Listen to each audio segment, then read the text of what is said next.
Hi. 14 of July 2020 quiz के answers हैं।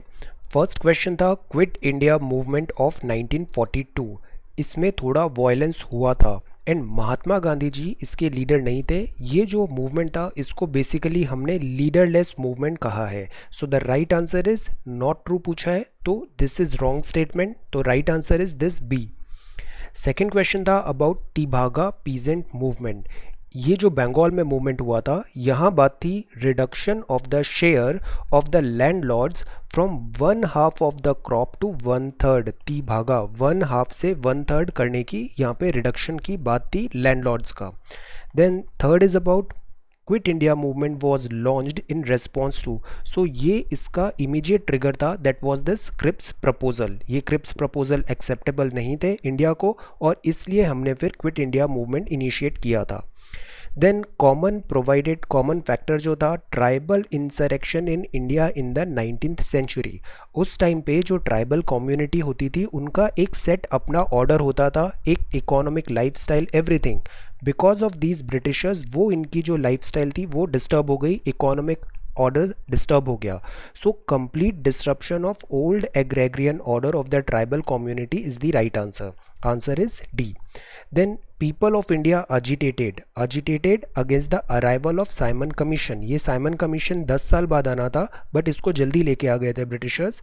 So India इस पे क्यों ज़्यादा परेशान थे, इंडिया ने इसको अपोज किया। वाई? बिकॉज इस पूरे कमीशन को जिसको स्टडी करना था एक्ट ऑफ 1999 और आगे के एक्ट्स की रिकमेंडेशन देना था।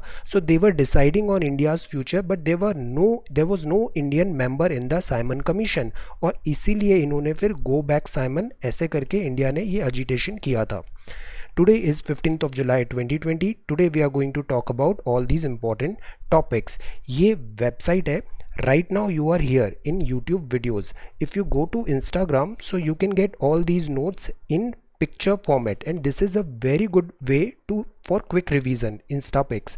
Then if you go to this Twitter, I'm sharing very good news, government sources and all in this Twitter handle. This is Facebook for community और ये जो note है ये आप Telegram में this PDF you can get access over here and if you visit this website you can get all these videos in a systematic playlist as well as you are writing your answers over here. But if you want to write in a pen and paper method then you can submit those answers in this blog section. I would start reviewing these questions as well.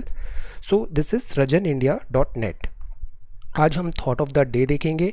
हम बात करेंगे ethics in artificial intelligence में, vocabulary and grammar, question words देखेंगे हम। Then we will talk about news of the day. इसमें हम बात करेंगे ये जो स्क्रीन ऑन टाइम है, स्क्रीन टाइम है, हम दिन भर ये मोबाइल स्क्रीन, लैपटॉप स्क्रीन में हम पढ़ रहे हैं, दिस इज़ नॉट गुड और दैट इज़ वाई गवर्नमेंट ने यहाँ पे कुछ एडवाइजरी इशू किया है। देन सेकेंड इज़ अबाउट कोविड-19 updates. Will talk about number of cases are on rise और इसमें लेटेस्ट क्या अपडेट्स हैं। Third is about India China hold fourth round of consultation. कल हमने बात किया था चुशुल में फोर्थ राउंड बात होनी है और उसका अभी क्या डेवलपमेंट है, will have a look.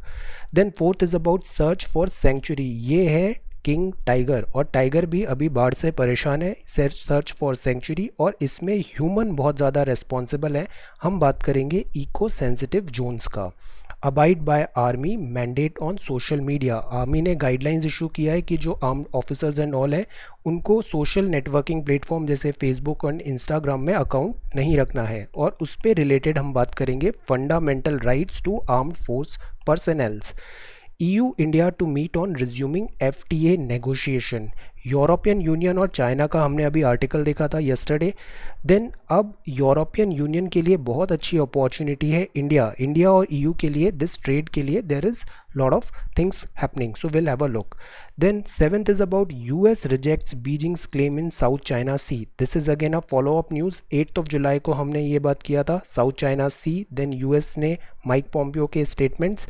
Now इसमें न्यू डेवलपमेंट्स क्या है, विल हैव अ लुक।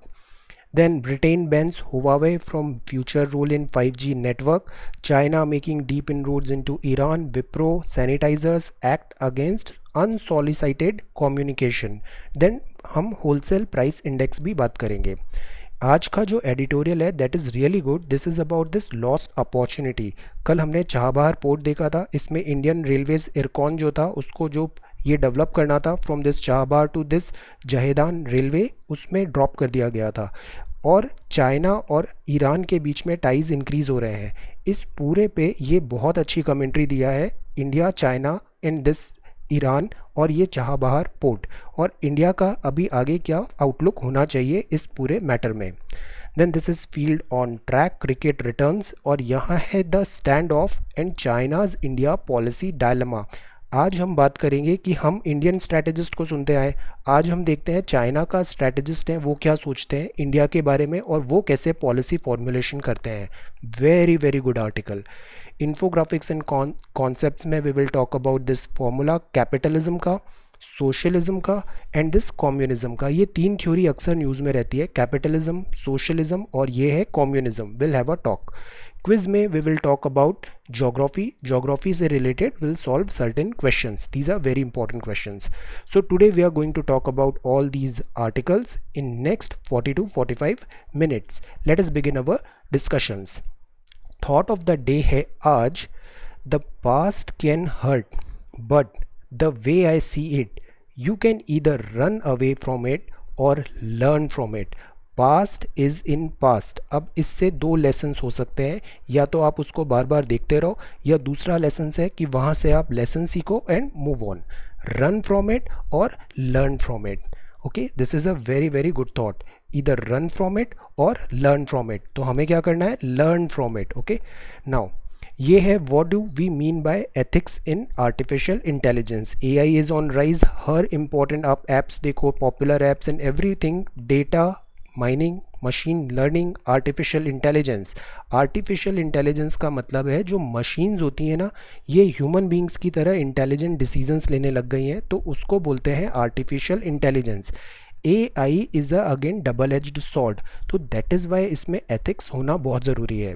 तो ethics in AI, ethical purpose, build and use. एक इसमें पैरामीटर होगा, वो होता है transparency. Now this is very very important. हमेशा ट्रांसपेरेंसी होनी चाहिए, लोगों को इन्फॉर्म चॉइसेस होनी चाहिए, clear, consistent and understandable in its working. Now this is very important. Second होती है ऑडिटेबल। ऑडिटेबल मतलब जो भी आपने वर्क किया है वो थर्ड पार्टी उस डेटा को देख सकती है और उसका ऑडिट कर सकती है। इससे क्या होता है, ट्रांसपेरेंसी आती है। तो ऑडिटेड इज़ इम्पॉर्टेंट। फेयर होना चाहिए। ये जितने भी एल्गोरिदम्स पे वर्क करती है, जैसे ये टेक्नोलॉजी कंपनीज एंड ऑल है, यूट्यूब है, everything they work on this algorithm. अगर ये एल्गोरिदम बायस्ड है तो उसका आउटपुट भी बायस्ड होगा, रूल्स बायस्ड हैं तो आउटपुट भी बायस्ड होगा। सो दैट इज़ वाई इसको फेयर होना बहुत ज़रूरी है। एलिमिनेट करे, reduce the impact of bias. जो बायस होता है, लाइक हमारे यहाँ राइट टू इक्वालिटी है, there will not be any discrimination based on race, religion, caste, sex और प्लेस ऑफ बर्थ, तो there has to be this fair. Then this is explainable and interpretable. Now इसमें अगर हम jargons use करने लग जाएं, IT languages, hi fi words use करें, but वो एक्सप्लेनेबल नहीं हो, इंटरप्रेटेबल नहीं हो ऑर्डिनरी पीपल को, तो it would defeat it's purpose. So that is Y explainable होनी चाहिए और इंटरप्रेटेबल होना चाहिए। एक ऐसी भाषा हो जो एक आम आदमी को समझ आ सके। Ability to see how result can vary with changing input. Now ये इनपुट चेंज हुआ तो उसका क्या इम्पैक्ट हुआ, ये भी विजिबल होना चाहिए। So these are certain parameters जो एथिक्स इन AI के लिए बहुत एसेंशियल है। Transparency, auditable, fair and explainable and interpretable होना चाहिए। ये है वोकेबुलरी एंड ग्रामर। कल्मिनेट का मतलब होता है कि अब उसका क्लाइमैक्स आ गया है। जैसे बहुत सारे ट्राइबल अपसर्ज थे, फिर इनका क्लाइमैक्स हुआ, फिर इंडिया में ये मूवमेंट्स आए और फिर इंडिया 1947 पे आज़ाद हो गया। So that is culminate. तो कल्मिनेट मतलब reach to a climax. Compel, compel मतलब प्रेशराइज टू डू समथिंग, कुछ काम करने के लिए प्रेशराइज करना, compelled to do that, that is called compel.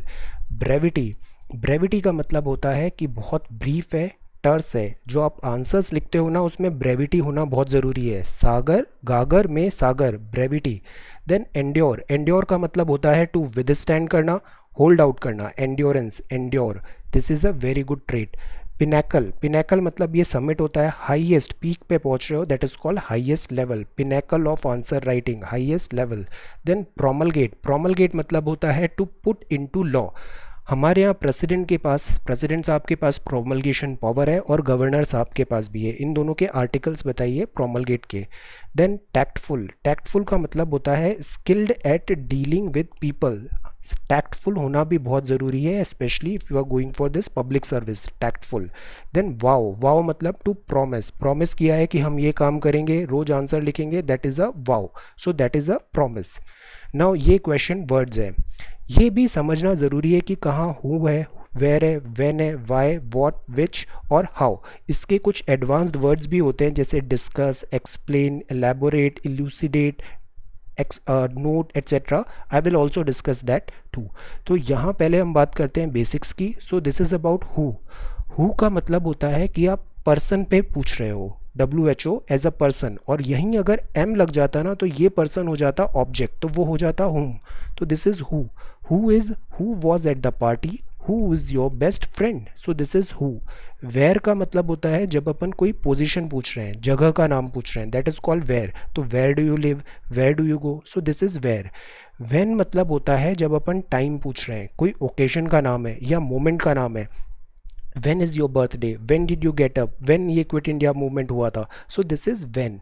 Y का मतलब होता है जब आप रीज़न पूछा है, एक्सप्लेनेशन पूछा है, like why are you so sad, why didn't you call me, did के साथ ईडी नहीं आता है, remember this, don't make this mistake. Why didn't you call me. Then what के साथ स्पेसिफिक थिंग या ऑब्जेक्ट होता है, like what are you doing, what is your number, so this is what. Which जब भी आता है ना तो हमेशा एक ना एक चॉइस है, वहाँ पे ऑल्टरनेटिव्स दिए गए हैं कि आपको ये चाहिए या ये चाहिए, विच। देन हाउ पूछा गया है, मतलब मैनर है, way, manner, form, how was your day, how do you know her, so this is how. तो ये कुछ बहुत बेसिक वर्ड्स हैं, who, where, when, why, what, which और how. Now let us come to the news of the day. See, limit duration of online school session, पूरा world online पे जा रहा है, डिजिटल वर्ड हो रहा है, बट डिजिटल वर्ड में स्क्रीन टाइम के बहुत साइड इफ़ेक्ट्स होते हैं, तो that is Y restricting screen time is advisable. और ये गवर्नमेंट ने यहाँ पे ऐसी गाइडलाइंस दी है, प्रज्ञता गाइडलाइंस इसका नाम है। ये जो गाइडलाइंस हैं ये प्रिस्क्राइब की है ministry of this HRD, human resource, school के हेड्स को, टीचर्स को, इम्प्लीमेंटिंग डिजिटल एजुकेशन। हम अक्सर देखते हैं डिजिटल एजुकेशन में ऐसा कंटेंट बनाया जाता है कि वो on and on and on, infinite scroll उसको बोलते हैं एक टर्म UX में।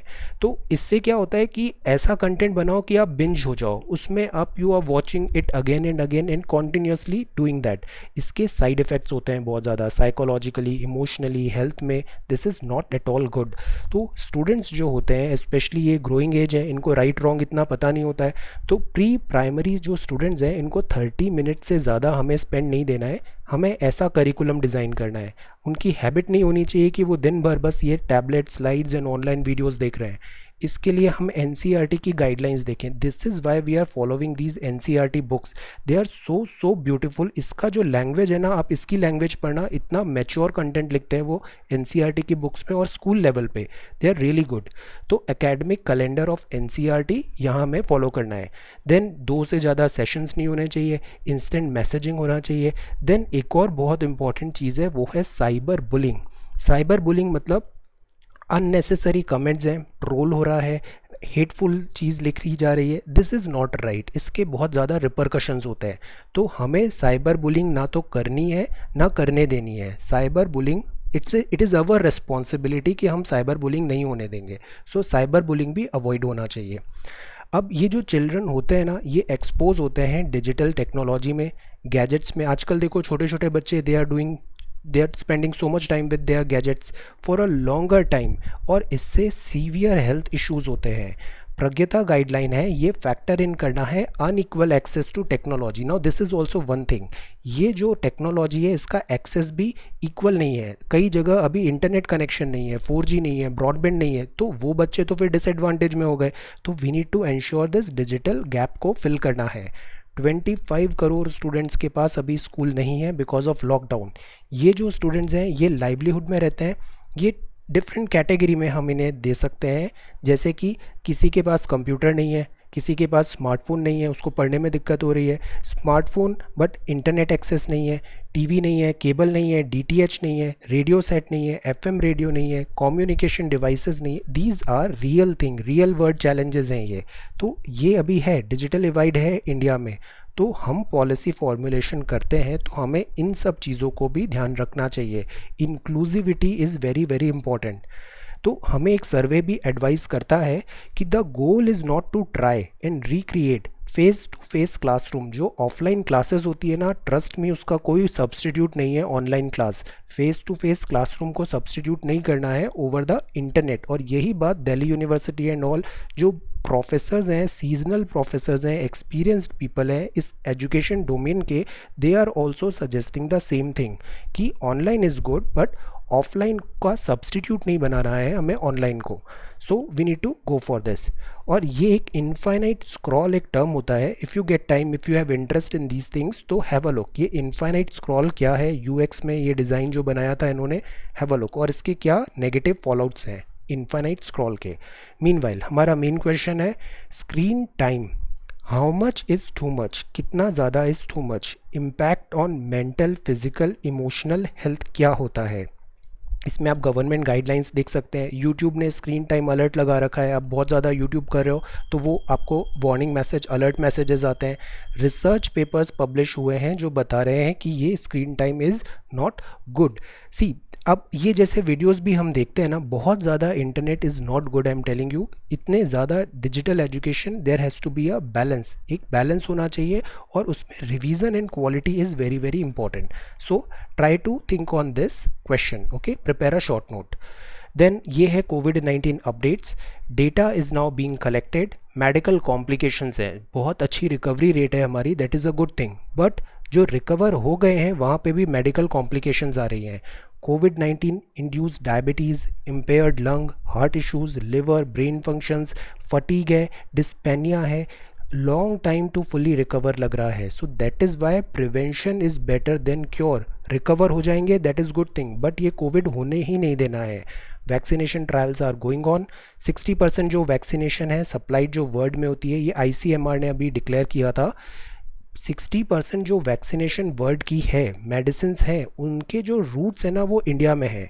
India is perceived as an important player in the vaccine supply, so that is why India का काफ़ी सिग्निफिकेंट रोल है यहाँ पे। वैक्सीन जो भी प्रोड्यूस्ड होगी वो स्केल्ड अप बाय इंडिया और चाइना होने वाला है। ये रैपिड राइज हो रहा है यहाँ पे।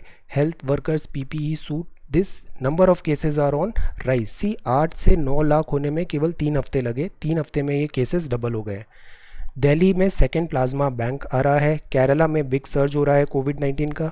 मीनवाइल ICMR ने कॉशन किया है कि ये जो मेडिसिन अभी हमने देखा था इसके अभी ट्रायल्स नहीं हुए हैं, you have to be very careful, इसका यूजेज अभी प्रमोट नहीं करना है। सो दिस इज कोविड-19 update. Then India China holds 4th round of consultation. कल हमने देखा था चुशुल में this senior army commander talks. First और सेकंड राउंड हुआ था वो चाइनीज़ साइड मोल्डो में हुआ था। थर्ड एंड फोर्थ अब जो हुआ है वो हुआ है चुशुल में, और Chushul is in Indian side. Focus जो है अभी वो है डिसएंगेजमेंट करना स्टैंड ऑफ एरिया से और विड्रॉ करना। जो मैसिव डिप्लॉयमेंट हो गया है चाइना का, troops, tanks, artillery, air defences, इन्होंने LAC पे बहुत डिप्लॉय कर रखी है, इसको विड्रॉ करो इंडिया ये बोल रहा है। और स्ट्रैटेजिकली इंपॉर्टेंट जो डेस्पैंग प्लेन है वहाँ से भी चाइनीज़ अपनी फोर्सेस हटाएं। इंडिया कंसिस्टेंटली बोल रहा है कि मेंटेन करो रीस्टोरेशन, स्टेटस को एंटी चाहिए हमें, जो अप्रैल में था, नया वाला नहीं जो आप इतना अंदर आ गए हो, वापस जाओ, कंप्लीट विड्रॉवल करो PLA का, this people liberation army of China. इस पे बहुत अच्छा अभी एडिटोरियल है आगे, will discuss this in detail. Now ये है रॉयल बंगाल टाइगर, ये एक्सेलेंट स्विमर होता है बट फ्लडिंग बहुत ज़्यादा हो रही है। एंड देन ह्यूमंस ने क्या किया है, लैंडस्केप चेंज कर दिया है, ह्यूमनाइज कर दिया है, और उससे ये जो वाइल्ड एनिमल्स होते हैं ये डिसोरिएंट हो जाते हैं। ये है असम का केस है, यहाँ काजीरंगा नेशनल पार्क है, अक्सर यहाँ पे फ्लड आ जाता है। फ्लड क्यों आता है? Because of this Brahmaputra, we have covered this in great detail. NCRTs are also very useful. Now corridors यहाँ पे बनने होते हैं। कॉरिडोर्स मतलब ये एनिमल्स को पता है जब फ्लड आ रहा है तो ये सपोज काजीरंगा से कारगी आंगलोंग हिल्स की तरफ मूव हो जाते हैं, बट बिकॉज ऑफ ह्यूमन ने ये कॉरिडोर्स में एनक्रोचमेंट कर लिया, बिल्डिंग्स बना लिया, इनको डिस्ट्रॉय कर दिया, तो इनका जो नेचुरल मूवमेंट होता था कॉरिडोर्स के थ्रू वो अब इम्पैक्ट हो रहा है। फ्लड वाटर और ह्यूमन स्ट्रक्चर्स के कारण ये एनिमल्स अभी डिसओरिएंट हो जाते हैं, इनको समझ नहीं आता किस डायरेक्शन में हमें मूव करना है। तो ये जो पूरा एरिया कहलाता है ना, पूरा नॉर्थ ईस्ट है, ये ब्लेस्ड है with this wild life and this beauty, natural beauty. So that is Y यहाँ इको सेंसिटिव जोनिंग भी बहुत इंपॉर्टेंट है। इको सेंसिटिव जोन मतलब जो इकोलॉजिकल सेंसिटिव एरिया है वहाँ पे प्लानिंग रिलेटेड कुछ रिस्ट्रिक्शंस होते हैं। तो try to prepare a short note on eco sensitive zone. इसका क्राइटेरिया क्या होता है डीमार्केशन करने का, किस एरिया को हम ESJ करेंगे। जैसे यहाँ गार्गिल कमेटी हमने वेस्टर्न घाट में देखा था, इको सेंसिटिव जोन्स की बात किया था। इसके स्टेक होल्डर्स क्या होते हैं, उनका वैल्यूएशन कैसे होता है। Try to prepare a short note, this is an important question once again. Now fifth is about abide by army mandate on social media. अभी एक नोटिस सर्कुलर आया था कि जो आर्म फोर्स पर्सनल है उन्हें फेसबुक, इंस्टाग्राम ऐसे social media के जो अकाउंट्स हैं उनको डिलीट करना है। तो इंडियन आर्मी के कुछ ऑफिसर्स ने बोला क्या ये उनका फंडामेंटल राइट नहीं है, बहुत सारा इनका जो कॉन्टैक्ट्स हैं वो लॉस्ट हो जाएंगे। Usages of social networking platform में दिस, तो कोर्ट ने ये डिसीजन लिया है कि जो आर्म्ड फोर्सेस का एथोज है, मैंडेट है, you have to follow that mandate, because यहाँ पे सिक्योरिटी कंसर्न है और उसको फॉलो करना ज़रूरी है। तो abide by the mandate of the organisation. अब यहाँ बात आती है फंडामेंटल राइट्स की। तो हमने फंडामेंटल राइट्स पता है हमें। फंडामेंटल राइट्स में आर्टिकल 33 और आर्टिकल 34 क्या बोलता है। Write a short note, article 33 and article 34, try to prepare a short note. Then this is about European Union India to meet on resuming FTA negotiation, free trade agreement. India और EU में अभी virtual summit होना है, scheduled है। Medical development पे हमारा focus रहेगा, vaccination पे रहेगा, और US का विड्रॉवल फ्रॉम वर्ल्ड इंस्टीट्यूशन। इसमें सैयद अकबरुद्दीन साहब ने एक बहुत अच्छा ट्वीट किया था, 12 जो वर्ल्ड इंस्टीट्यूशंस हैं, ऑर्गेनाइजेशंस हैं, उससे USA ने पुल आउट कर लिया है इन रीसेंट टाइम। और इस पे क्या, इसके क्या इम्प्लीकेशंस हैं उस पर आपने बहुत अच्छे आंसर्स भी लिखे। तो US withdrawal from world institution. अब यहाँ हमें रोड मैप बनाना पड़ेगा कोऑपरेशन का, अग्रीमेंट का। सिविल न्यूक्लियर कोऑपरेशन में भी एक maritime security dialogue is also important. Negotiation हो बिटवीन यूरोपोल और CBI, ये यूरोपोल है जैसे इंटरपोल होता है, यूरोपोल और CBI, इनके बीच में भी नेगोशिएशन डायलॉग होंगे। These are important areas. तो यहाँ हम यूरोपियन यूनियन और इंडिया के बीच में this trade ties are, we are trying to increase it.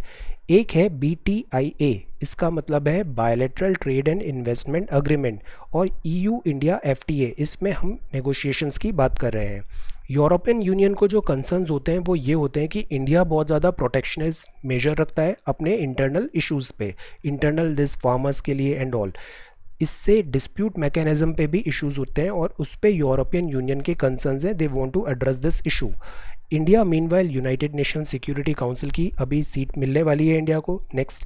So important role हो जाएगा इंडिया का वर्ड दिस से में। सो दैट इज़ वाई इंडिया और यूरोपियन यूनियन के जो रिलेशंस हैं दे आर ऑन राइज।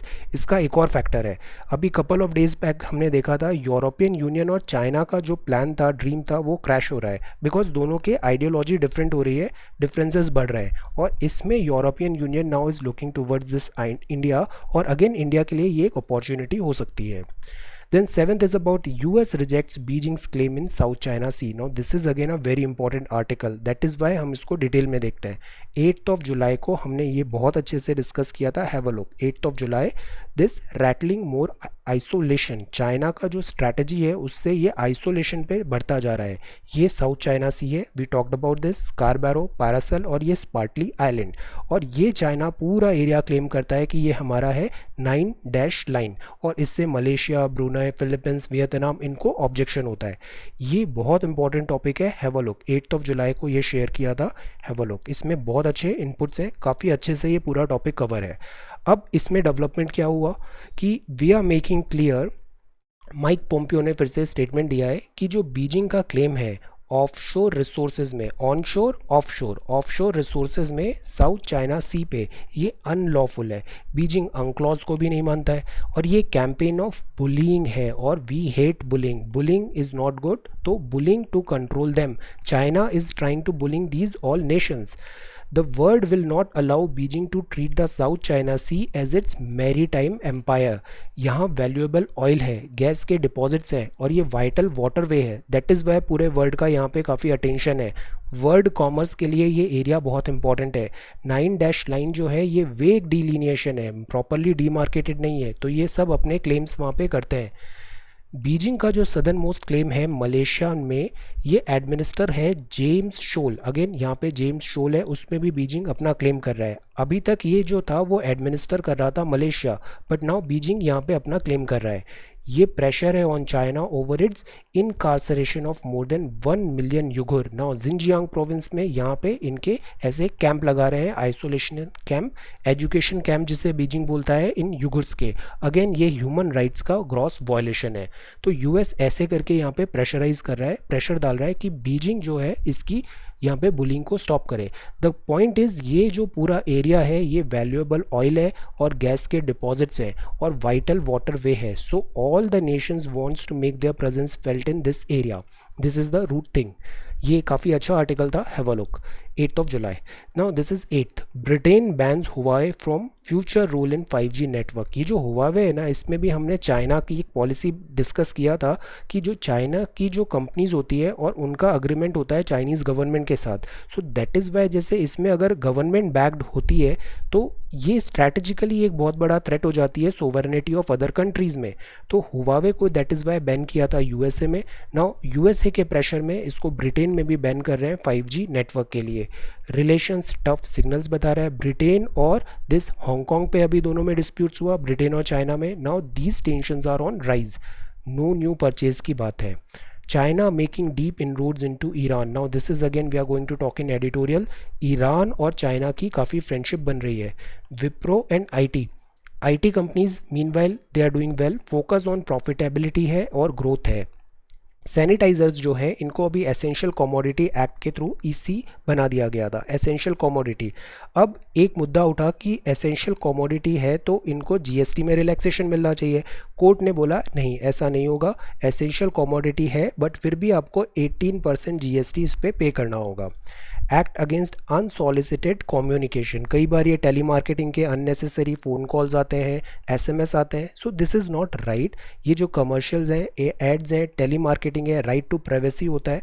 तो कोर्ट ने कहा है कि एक्ट करे, try against this unsolicited communication. ये होता है होलसेल प्राइस इंडेक्स। इन्फ्लेशन हमने पढ़ा था, कंज्यूमर प्राइस इंडेक्स भी देखा था। Now this is wholesale price index. Inflation ये स्लो डाउन हुआ है third month in a row, which is some relief. Inflation targeting, I'll explain this in a separate video very soon. Okay, so WPI inflation slows for third month in a row. ये आज का editorial बहुत बहुत important है, ये follow up है। Yesterday we talked about this geo strategic push. Iran ने इरकॉन को ड्रॉप किया। इंडिया का जो कंस्ट्रक्शन है रेलवेज़ का, रेलवेज़ बनानी थी हमें यहाँ गल्फ ऑफ दिस चाहबार पोर्ट से लेके जहेदान तक और अफ़गानिस्तान कनेक्ट हो जाता, बट ये बिकॉज डिले हो रहा था और इस पे फिर ईरान ने ड्रॉप कर दिया। ईरान के पास पैसे कहाँ से आ रहे हैं ये भी हमने देखा था। तो चाहबार रेल प्रोजेक्ट में ईरान ने इंडिया को यहाँ पे ड्रॉप किया है। India's loss in failing to develop the Chahabar port project in Iran might be China's gain. Now this is a very important article. इसमें हम इसका अब आगे की न्यूज़ देखते हैं। Will again keep following it. Jio strategic importance है चाहबार का। सी ये जो गल्फ ऑफ ओमान है, हॉर्मज है, देन फिर ये आ जाता है गल्फ। तो दैट इज़ वाई ये जो पोर्ट है ना, इसका जियो स्ट्रैटेजिक सिग्निफिकेंस बहुत ज़्यादा है। ये कनेक्ट करता है सी लेन्स को। समुद्र में जो व्यापार होता है, शिप्स चलती हैं, उनकी लेन्स होती हैं, तो ये sea lanes to ports on India के west coast, Kandla and all. Chabahar would from the fulcrum of India's outreach to Russia and Central Asia. This is important. इसके थ्रू हम पूरा अफगानिस्तान और सेंट्रल एशिया पहुंच सकते हैं। Enhancing connectivity, energy supply and trade. So that is why 2003 में हम इस प्रोजेक्ट को साइन किए थे। 2016 में ट्रायलैटरल ट्रेड एंड ट्रांजिट का अग्रीमेंट हुआ इंडिया, ईरान और अफगानिस्तान में। इंडिया को 10 साल का लीज मिला to develop and operate 2 terminal and 5 berth in access to Chabahar free trade zone पे। ये इंडिया को 10 ईयर का लीज मिल गया। Opportunity to build 628 kilometre rail line from Chabahar to Zahedan. अब प्रॉब्लम जो आई है ना वो इस रेल लाइन में आई है, 628 किलोमीटर की rail line just across the border from Afghanistan. तो पोर्ट डेवलपमेंट, जाहेदान तक रेल लाइन, यहाँ इशू आया है, ये इन्होंने ड्रॉप कर दिया है इरकॉन को। पोर्ट हमने डेवलप किया 2018 में, एक्सपोर्ट भी सेंड किया अफगानिस्तान को। रेलवे लाइन में कोई वर्क नहीं हुआ। रीज़न ये है कि अमेरिकन पेनल्टीज़ बीच में आ जाती है। जो पोर्ट डेवलपमेंट था उसमें तो हमें वेवर मिला, बट यहाँ जो रेलवे लाइन डेवलपमेंट था इसमें वेवर नहीं मिला। No sanction waiver unlike port, तो दैट इज़ वाई हमारा यहाँ वर्क डिले हो गया और ये अपॉर्चुनिटी लॉस्ट है। ये इम्प्रेशन ये सेंड करता है कि India waiver due to US pressure, हम सोवरेन नहीं हम हो पाए, हमने यूएस के प्रेशर में वर्क किया, specially after India cancelled oil import भी हमने कैंसिल किया था ईरान से। तो ये क्वेश्चन उठाया है दिल्ली की commitment to strategic autonomy is important, तो स्ट्रैटेजिक ऑटोनॉमी पे प्रश्न उठा। ईरान जो है ये वर्किंग इंडिपेंडेंटली कर रहा है, बट ईरान के पास पैसे तो है नहीं, तो where is the money, money is coming from China.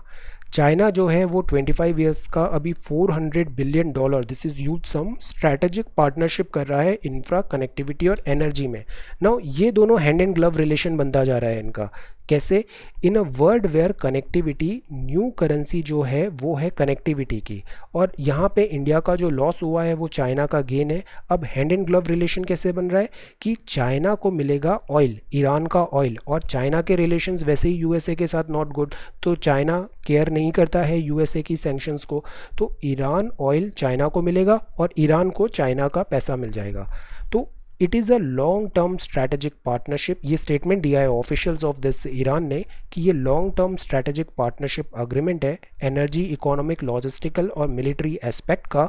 Iran और चाइना विल बी एनमेश्ड, दो कंट्री होगी under extra ordinary and sustained American pressure found comfort with each other. तो यूएसए ने इन दोनों को यूनाइट कर दिया है, यूएसए ने ईरान पे प्रेशर डाला, चाइना पे प्रेशर डाला, और ये दोनों अपने फ्रेंड्स बन गए। बट अगेन इंटरनेशनल रिलेशंस में there are no permanent enemies, there are no permanent friends, there are only permanent interest, interest matter करता है। तो ये अगेन इंपॉर्टेंट डेवलपमेंट है, इसका हम फॉलोअप लेंगे। Then this is field on track, blend of joy and relief, cricket फिर से रीस्टार्ट हो रहा है, बट पुराना क्रिकेट नहीं है, बट वी आर ट्राइंग। इसने ऑफर किया है cheer in these grim times, England versus West Indies. Now this is about the stand off and India's China policy dilemma. जो भी चीज़ होती है ना उसके दो वर्जन्स होते हैं, एक वर्जन होता है इंडिया का, दूसरा वर्जन होता है किसी फॉरेन कंट्री का। जैसे in this example this is China, तो हम इंडियन न्यूज़पेपर देखते हैं, Indian media, Indian opinion, Indian interpretation, but at the same time हमें समझना चाहिए कि सामने वाली कंट्री का भी क्या व्यू पॉइंट है, वो कैसे सोचता है और वो क्या समझता है। इससे बेटर हम डिसीजन मेकिंग होती है और it is advisable to know this. तो इस एडिटोरियल में बेसिकली हम देखते हैं चाइना का व्यू पॉइंट क्या है। गलवान हुआ, तो बीजिंग का जो पॉइंट ऑफ व्यू है, अभी एक्चुअली चाइना में अभी पॉलिसी डायलेमा चल रहा है कि वो इंडिया के साथ कैसे डील करे। तो बीजिंग का जो पॉइंट ऑफ व्यू था गलवान में वो ये था कि वो ऐसा समझते हैं बीजिंग कि फेड अप हो गए हैं इंडिया से, had to teach India a lesson. ये जो कॉन्फ्लिक्ट हुआ ये एक्सीडेंट नहीं था, बट ये इनएविटेबल रिजल्ट था। इसकी काफ़ी प्लानिंग की थी गलवान की चाइना ने, of what they perceive India's long standing speculative strategy on the China India border. Because what India is trying to do, India infrastructure development कर रहा है, हमने शेकटकर कमेटी भी देखी। तो इसके लिए चाइना ने सोचा कि यहाँ पे इंडिया को ये लेसन सिखाना ज़रूरी है, ये उनका पॉइंट ऑफ व्यू है। India is already a quasi ally of the USA, ये उन्होंने अब अज्यूम कर लिया है कि इंडिया अभी यूएसए के स्फेयर में चला गया है और यूएसए के साथ टेंशंस हैं, मतलब इंडिया के साथ भी टेंशंस हैं। No scope of reversal, opportunity for cooperation at global level. तो अब रिलेशंस अच्छे नहीं हो रहे हैं, so let us now go for thing which is obvious, ये डिमिनिश है, न्यू नॉर्मल है। चाइना जो है ये India not a strategic challenge, China कभी भी इंडिया को अपना कंटेंडर नहीं मानता है। चाइनीज़ मीडिया में ये है कि इंडिया अभी काफ़ी पीछे है चाइना से, तो वो इंडिया को अपना कॉम्पिटिटर भी नहीं मानता है। They wanted to go easy with India, but now they do not want to do this any more. Western जो फ्रंट है, अगर जैसे ये चाइना है, चाइना का ये वेस्टर्न फ्रंट है, मतलब इंडिया वाली जो बॉर्डर, और ये ईस्ट में है साउथ चाइना सी। तो अगर वेस्टर्न फ्रंट में हम डेयरिंग दिखा देंगे, यहाँ पे इंडिया के साथ क्लैशेस होके इंडिया का अगर से हमने क्लैश हुआ, डेयरिंग दिखाया, तो इससे जो साउथ चाइना सी है वहाँ चीज़ें ईजी हो जाएंगी। तो वेस्टर्न फ्रंट की डेयरिंग से पे डिविडेंड एट साउथ चाइना सी, ऐसा चाइनीज़ थिंक टैंक सोच रहा है। और वो ये भी सोच रहे हैं कि right way to resolve China primary contradiction है कि जो चाइना यूएस की प्रॉब्लम है, तो इसके आर्म्स और लेग्स को पहले ब्रेक करना ज़रूरी है। और आर्म्स और लेग्स क्या होंगे, ये इंडिया वाला फ्रंट और ये साउथ चाइना सी वाला फ्रंट। तो यूएसए को हिट करने से पहले आर्म्स एंड लेग्स पे चाइना फोकस कर रहा है। ये चाइना के हार्ड लाइनर्स हैं। अगेन जैसे इंडिया में भी बहुत सारे व्यू पॉइंट्स होते हैं, अलग अलग पॉलिसीज़ होती हैं, ऐसे चाइना में भी डिफरेंट डिफरेंट व्यू पॉइंट्स हैं। तो ये चाइनीज़ हार्ड लाइनर्स बोलते हैं कि हमें पॉलिसी ऑफ थ्री नोज करना चाहिए, वीकनेस नहीं दिखानी है, कंसेशन नहीं देना है और नो डिफेंसिव एग्रेसिव होके इंडिया को एक लेसन टीच करना है। ये बात करते हैं 1962 के टाइप के लेसन की। चैलेंजेस अब इसमें क्या है, ये फ्लॉड पॉलिसी है। इसका जो दूसरा section of China think tank है वो बोलता है कि ये पॉलिसी बहुत फ्लॉप है। पॉलिसी फ्लॉड है बिकॉज अब ये 1962 नहीं है, अब ये 2020 आ गया है।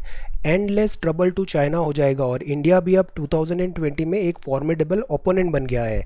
तो अगर इंडिया के साथ ये लड़ाई हुआ भी और वो टाई भी हो गया, so that is a win for India और चाइना का काफ़ी फेस लॉस होगा यहाँ पे। तो to sum up, despite all jingoism और रेटोरिक जैसे हमारे यहाँ है वैसे चाइना में भी चलता है, jingoism and rhetoric propagated through its official media, China is actually in a serious dilemma over its Indian policy. तो अभी ये अब ऑनगोइंग मंथ्स में विल गेट टू नो कि what in which direction they are thinking. Because इसमें एक और angle है, वो है बायलैटरल ट्रेड। $100 बिलियन का बायलैटरल ट्रेड टच हो रहा है। अगर इंडिया और चाइना में इंडिया ने अगर रिटेलिएट किया तो चाइना के लिए इकोनॉमिक लॉसेस सरमाउंट काफ़ी ज़्यादा डिफ़िकल्ट हो जाएगा, इकोनॉमिक लॉसेस। अब चाइना जो है वो अभी फ़िलहाल तो एडवांटेज में है in terms of psychology, equipment better है, लॉजिस्टिक्स बेटर है, मोबिलाइजेशन बेटर कर सकता है। बट इंडिया का एडवांटेज क्या है कि हमारे पास बहुत सारे फ्रंट्स हैं, हम डिप्लॉय कर देंगे, सारा सप्लाई लाइंस हमारे पास है और हमारे पास एक्सपीरियंस है लड़ाई लड़ने का, प्रैक्टिकल वॉर एक्सपीरियंस है, टोपोग्राफी हमारे फेवर में है, क्लाइमेट हमारे फेवर में है। तो इंडिया भी यहाँ पे बहुत अच्छा बिफिटिंग रिप्लाई दे सकता है। सो दे आर इन डायलेमा कि which direction we should go, ये चाइना का व्यू पॉइंट है। अब इसमें इंडिया को क्या करना चाहिए, इंडिया को अभी एक ही चीज़ कॉन्सेंट्रेट करना चाहिए, स्ट्रेंथ, स्ट्रॉन्ग बनो, self reliant India as soon as possible बनना ज़रूरी है। और जो दूसरे आर्टिकल्स हैं दे आर अबाउट कोविड-19 की not to suppress figure, actual data हमें बताना चाहिए वरना एंजाइटी एंड ऑल होता है। लिसन टू द साइंटिस्ट, जो साइंटिस्ट एंड एक्सपर्ट्स बोल रहे हैं कोविड-19 में फाइट करने का, we need to follow that. और टेस्टिंग डेटा भी क्लियर करना है। Now these are regular things जो हम पिछले लास्ट 2-3 मंथ्स में we have talked about this every day, so that is Y हम इसको बस इतना डिटेल में नहीं देखते हैं। The thing is this covid. Now let us talk about this capitalism, इधर हम कॉन्सेंट्रेट करते हैं। ये तीन टर्म्स हैं, कैपिटलिज्म, सोशलिज्म और कम्युनिज्म। कैपिटलिज्म का मतलब क्या होता है कि जो इंडिविजुअल है वो सबसे ज़्यादा इम्पॉर्टेंट है। यहाँ कैपिटलिज्म में प्राइवेट ओनरशिप होती है, एक इंडिविजुअल की ओनरशिप होती है, कॉरपोरेट की ओनरशिप होती है, by investment made by private decisions होते हैं, प्राइस में, प्रोडक्शन में, डिस्ट्रीब्यूशन ऑफ गुड्स में, और हर चीज़ जो होती है ना वो मार्केट डिटरमाइंड होती है। So that is Y capitalism में फ्री मार्केट इकोनॉमी बोलते हैं। कम्युनिटी सपोर्टेड बाय वॉलंटियरिंग के थ्रू कम्युनिटी को सपोर्ट किया जाता है। तो ये फीचर्स जो होते हैं वो होते हैं कैपिटलिज्म के। यहाँ individual is most important. Goods जो भी होते हैं, इनकम जो भी होती है वो बिलोंग टू द इंडिविजुअल होती है और गवर्नमेंट का रोल यहाँ पे एज अ फैसिलिटेटर होता है, स्मॉल होता है। एक पॉलिसी आती है, टाइप होता है, वो है सोशलिज्म का। यहाँ कम्युनिटी बहुत ज़्यादा इंपॉर्टेंट होती है। तो सोशलिज्म में collective ownership of capital goods होता है, सब पूरी सोसाइटी का मिलके वो चीज़ है। इन्वेस्टमेंट जो होता है वो कलेक्टिव डिसीजन होता है, price, production and distribution, individual नहीं। यहाँ पे अब कलेक्टिविज्म आ गया और डिटरमाइन कलेक्टिविटी होगी यहाँ पे। तो यहाँ जो इंडिविजुअल चॉइस है वो स्मॉल हो जाएगी और जो ग्रुप की चॉइस है वो बढ़ जाएगी और गवर्नमेंट का से ज़्यादा रहेगा। Then goods belongs to the governance. अब एक फॉर्म होता है कम्युनिज्म का। कम्युनिज्म में जो गवर्नमेंट होती है वो सबसे ज़्यादा इंपॉर्टेंट होती है। तो ये तीन टर्म हुए ना, कैपिटलिज्म में इंडिविजुअलिज्म, सोशलिज्म में कम्युनिटी, और जो कम्युनिज्म होता है इसमें government is Paramount. Government he decide करेगी कि क्या करना है क्या नहीं करना है। Collective ownership of capital goods, investment, government decisions होते हैं। प्राइस, प्रोडक्शन, डिस्ट्रीब्यूशन जो है वो डिटरमाइंड बाय गवर्नमेंट होता है। कम्युनिटी जो होता है वो सपोर्टेड बाय गवर्नमेंट होता है और इंडिविजुअल यहाँ पे स्मॉल होता है। तो जो गुड्स हैं वो बिलोंग करते हैं गवर्नमेंट को। तो ये तीन थ्योरी होती है। एक होता है कम्युनिज्म इकोनॉमी में goods belong to the government, जैसे ये एग्जांपल्स हैं। सोशलिज्म में goods belong to the government और कैपिटलिज्म में goods belong to the individual. अब ये जो थ्योरीज थी ना ये काफ़ी प्रोमिनेंट रही हैं, but over the period of time आने लग गई मिक्स्ड फॉर्म ऑफ इकोनॉमी। आज के वर्ल्ड में चाहे यूएसए आप देखो या रशिया देखो या चाइना देखो, ये प्योर फॉर्म में कहीं पे भी नहीं है। सब जगह ये हाइब्रिड हो रहा है, मिक्स हो रहा है। कैपिटलिज्म है बट उसमें शेड्स ऑफ सोशलिज्म भी है, सोशलिज्म है बट उसमें शेड्स ऑफ कैपिटलिज्म भी है, similarly like that. Now this is about quiz. The first question is, Which one of the following layers of atmosphere has high concentration of ions? Geography अभी हमने पढ़ा है, Indian physical geography और this fundamentals of physical geography. Have a look. NCERTs बहुत अच्छी हैं geography की, ये दोनों बुक्स. इसमें ये लिखा है कि आयंस जो है इनका कंसंट्रेशन कहाँ पर है. तो try to answer this question. Then this is about relating to social solar system. इनमें से क्या करेक्ट है? करेक्ट है, नॉट नहीं पूछा है यहाँ, करेक्ट है. तो जो वीनस और यूरेनस है ये रोटेट कर रहे हैं opposite to the direction of rotation of the earth. Earth का रोटेशन ऐसा है, तो क्या इनका रोटेशन ऑपोजिट है? Venus is the nearest planet to Earth. Now, is this right? Try to answer the correct statement. This or this. Venus, Uranus और Venus का proximity Earth से. थर्ड क्वेश्चन है सरकम पैसिफिक बेल्ट. ये हमने NCERT में बहुत detail में पढ़ा है. सरकम पैसिफिक बेल्ट, इसका ओरिजिन कैसे होता है, वोल्केनिज्म एंड ऑल. तो which of the following statement concerning circum Pacific belt are correct? क्या यहाँ एक्टिव वॉल्केनिक रियल्म है, क्या यहाँ सेस्मिक रियल्म है? इन दोनों में डिफरेंस भी हमने देखा है. फिर हमने primary wave, secondary wave, then फिर रेले, लव वेव और इनका डिस्ट्रक्शन कैपेबिलिटी, ये सब we have talked. Have a look. Seismic realm, यहाँ क्या डाइवर्जेंट प्लेट बाउंड्री होती है, प्लेट टेक्टोनिक्स भी we talked about. Prone to tsunami है, सुनामी भी हमने पढ़ा. तो बताइए इनमें से क्या करेक्ट है. Then fourth is about this 118th east longitude जो है ये अगर सेलिब्रेट कर रहा है न्यू ईयर, तो 1 जनवरी 2017 के 6 बजे इस टाइम पे what would be the time at LA located at 1100 west longitude में. ये जो अर्थ का हमने again NCERT, have a look, you will have very good understanding. NCERTs में हमने पढ़ा ये लैटिट्यूड्स होते हैं और ये लॉन्जिट्यूड्स होते हैं. नॉर्थ साउथ जो पोल्स में कन्वर्ज होते हैं ये लॉन्जिट्यूड है. लॉन्जिट्यूड में अगर अपन ईस्ट और वेस्ट में मूव करते हैं तो टाइम चेंज होता है, टाइम चेंज होता है. तो यहाँ हमें देखना है, जैसे ये 118 ईस्ट लॉन्जिट्यूड है, ये 1100 वेस्ट लॉन्जिट्यूड है, इन दोनों में टाइम चेंज होगा. तो यहाँ अगर ये टाइम है 6 बज रहे हैं तो इधर कौन सा टाइम होगा, इसका एक फॉर्मूला होता है. Have a look, very very good question. Then this is about following statement is not. Not जहाँ पर भी है encircle it. The rate of evaporation depends on temperature. Is this true? Rate of evaporation does not depend on the surface area, not लिखा है. does not depend on the surface area exposed to the atmosphere but the volume of the liquid. क्या ऐसा होता है? Rate of evaporation depends on humidity of the surrounding and the rate of evaporation depends on the wind speed. तो यहाँ पूछा है not correct, तो try to answer this question. Concepts clarity is very very important. Concepts clarity हो जाती है ना तो you can solve n number of questions, but first of all you have to build this fundamentals. So this is fifth, this is fourth, ये circumpacific. These all things we have talked in NCERT geography 11th and 12th, very important. Then this is not correct. ये longitudes हैं, circumpacific है, solar system है और ये concentration of ions है. Communism, socialism और capitalism, यहाँ हमने बहुत अच्छे से बात किया. दिस फील्ड ऑन ट्रैक और the stand of India's China policy. हमें इंडिया का व्यू पॉइंट पता है, हमारा लोकल. देन हमें चाइना का भी समझना है कि वहाँ पे कैसे थॉट प्रोसेस है, what they are up to. Then this is about Chabahar port, very very good article, इसको हम फॉलो अप लेंगे जैसे ये न्यूज़ डेवलप होगी. देन ब्रिटेन ने बैन किया हुवावे को, this is also very important. South China Sea, ये है यूरोप और इंडिया के relations on rise. Social media, try to answer. Article 33 and 34 क्या होता है, try to right a short note.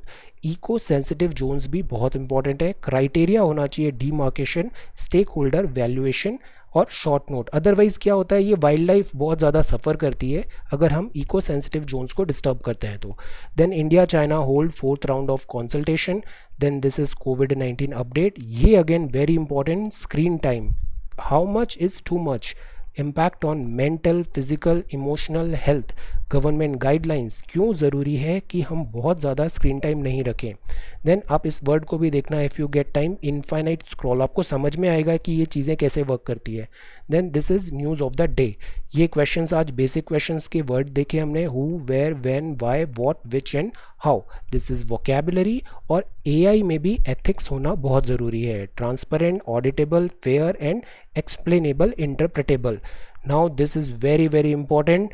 The past can hurt, but the way I see it, you can either run from it or learn from it. So learn from it. And this is thought of the day. Have a look at this website as well. So thank you so much for watching this video. Take care, study well and be safe.